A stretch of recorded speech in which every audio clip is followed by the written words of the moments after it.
দর্শকবৃন্দ, আজ আমি আলোচনা করব পশ্চিমবঙ্গের বিএলও নিয়োগ সংক্রান্ত বিষয় নিয়ে।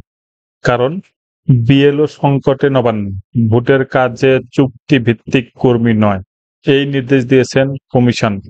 নির্বাচন কমিশন আসন্ন ভোট প্রক্রিয়ায় চুক্তি ভিত্তিক কর্মীদের ব্যবহার না করার নির্দেশ দিয়েছে, যা রাজ্য সরকারের জন্য বড় চ্যালেঞ্জ তৈরি করেছে।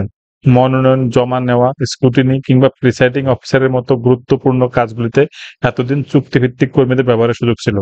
এবার সেটা নিয়ে নির্বাচন কমিশনের বিশেষ নির্দেশ এসেছে, যেটা নিয়ে আজকের এই প্রতিবেদন। বন্ধুরা, যদি চ্যানেলটিতে নতুন হয়ে থাকেন তাহলে অবশ্যই চ্যানেলটিকে সাবস্ক্রাইব করবেন, ভালো লাগলে লাইক কমেন্ট শেয়ার করতে একদমই ভুলবেন না। তো চলুন দেখে নিই প্রতিবেদনটি।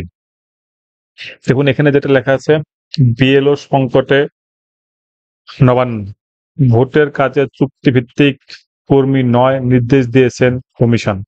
কি বলেছে কমিশন? এই নতুন নির্দেশিকা অনুযায়ী বুথ লেভেল অফিসার, অর্থাৎ আমরা জানি প্রত্যেকটা বুথে বিএলও থাকে, সেই হিসেবে কোনো চুক্তিভিত্তিক বা ভাতাভোগী কর্মীকে নিয়োগ করা যাবে না। এর ফলে রাজ্য জুড়ে প্রায় 1 লক্ষেরও বেশি বুথে বিএলও নিয়োগ নিয়ে নবান্নে গভীর উদ্বেগ তৈরি হয়েছে। কমিশনের এই সিদ্ধান্তের পেছনে যুক্তি হলো, পশ্চিমবঙ্গের আশা অঙ্গনওয়াড়ি কর্মী বা অন্যান্য চুক্তিভিত্তিক কর্মীরা অন্যান্য রাজ্যের মতো আধা সরকারি মর্যাদা পান না, তাই ভোটের মতো সংবেদনশীল কাজে তাদের দায়বদ্ধতা নিয়ে সংশয় থাকে। কমিশন চাইছে সরকারি আধিকারিক স্তরের লোকজন দিয়েই সমস্ত নির্বাচনী কাজ সম্পন্ন করতে, যাতে স্বচ্ছতা ও নির্ভুলতা বজায় থাকে। এই নতুন নিয়মের ফলে বিশেষ করে শহরের বিধানসভাগুলিতে বিএলও খুঁজে বের করা খুবই কঠিন হয়ে পড়েছে, যেখানে একজন বিএলও কে একাধিক বুথের দায়িত্বে সামলাতে হচ্ছে।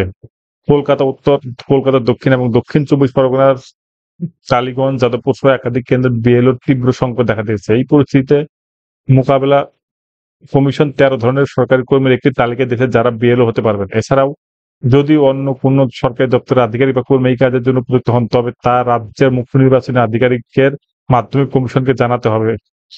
নবান্ন এখন এই বিষয়ে কমিশনের সঙ্গে আলোচনা করে নিয়ম শিথিল করার চেষ্টা করবে। যদি কমিশন তাদের সিদ্ধান্তে অনড় থাকে, তবে রাজ্যে নির্বাচনী প্রক্রিয়া সুষ্ঠুভাবে সম্পন্ন করা নিয়ে বড় ধরনের সমস্যা হতে পারে বলে আশঙ্কা করা হচ্ছে।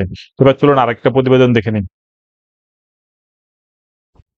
দেখুন, এখানে দেখতে পাচ্ছেন, মনোনয়ন জমা নেওয়া, স্ক্রুটিনি কিংবা প্রিসাইডিং অফিসারের কাজ কোনো ক্ষেত্রে চুক্তিভিত্তিক কর্মীদের ব্যবহার করতে পারতো না রাজ্যগুলি। এবার নির্বাচন কমিশন জানিয়ে দিল, ভোটের কোনো কাজই আর চুক্তির কর্মীদের দিয়ে করানো যাবে না। অর্থাৎ বুথ লেভেল অফিসার হিসেবে এতদিন চুক্তিভিত্তিক কর্মীদের ব্যবহারের যে সুযোগ রাজ্য সরকারের হাতে ছিল, সেই পথ বন্ধ হয়ে গেল। বিভিন্ন দপ্তরে অস্থায়ী সরকারি কর্মী, প্যারা শিক্ষক, আশা ও অঙ্গনওয়াড়ি কর্মীরা বিএলও হিসেবে কাজ করতেন। কমিশন জানিয়েছে, কোন রকম চুক্তিভিত্তিক ভাতা পেয়ে থাকেন এমন কর্মীদের এই কাজে ব্যবহার করা যাবে না। জেলায় জেলায় এই মর্মে অলরেডি বার্তা পৌঁছে গিয়েছে। আর তাতেই চিন্তার ভাস করেছে নবান্নের শীর্ষ মহলে। কারণ এখন প্রতি 1200 ভোটারের একটি করে বুথ এবং একটি করে বিএলও থাকে। সেই সংখ্যাটা আগে ছিল 1500। কমিশনের এই নয়া বিধির ফলে পশ্চিমবঙ্গে বুথের সংখ্যা 1 লক্ষ ছাড়িয়ে গিয়েছে।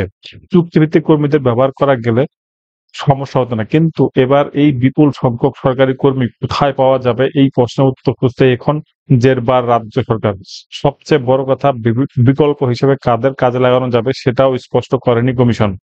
কিন্তু হঠাৎ কেন আশা কর্মী, অঙ্গনওয়াড়ি বা চুক্তিভিত্তিক কর্মীদের এই কাজ থেকে সরাতে চাইছে কমিশন? আধিকারিকদের বক্তব্য, অন্যান্য রাজ্যের এই কর্মীরা তা সরকারি হিসেবে মর্যাদা পান, কিন্তু পশ্চিমবঙ্গে এই কর্মীরা হয় পুরোপুরি চুক্তিভিত্তিক কিংবা স্রেফ ভাতা পেয়ে থাকেন। ভোটের কাজে যে দায়বদ্ধতা সরকারি কর্মীদের থাকবে, চুক্তির কর্মীদের সেই দায়বদ্ধতা কিন্তু থাকবে না।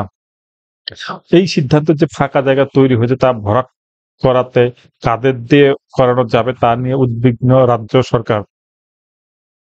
নয়া নীতির জেরে পর্যাপ্ত সংখ্যক লোক পাওয়া মুশকিল হবে, বিশেষ করে কলকাতা শহরে এই প্রবলেমটা বেশি হবে। এবার দেখার বিষয় যে ভবিষ্যতে কিভাবে এই প্রবলেমের সলিউশন করে নির্বাচন কমিশন এবং রাজ্য সরকার। তবে যাই হোক, ভবিষ্যতে দেখা যাবে কি হয় সিচুয়েশন। তো বন্ধুরা, যদি ভিডিওটি ভালো লাগে অবশ্যই লাইক কমেন্ট শেয়ার করবেন এবং অবশ্যই সাবস্ক্রাইব করতে ভুলবেন না। ধন্যবাদ।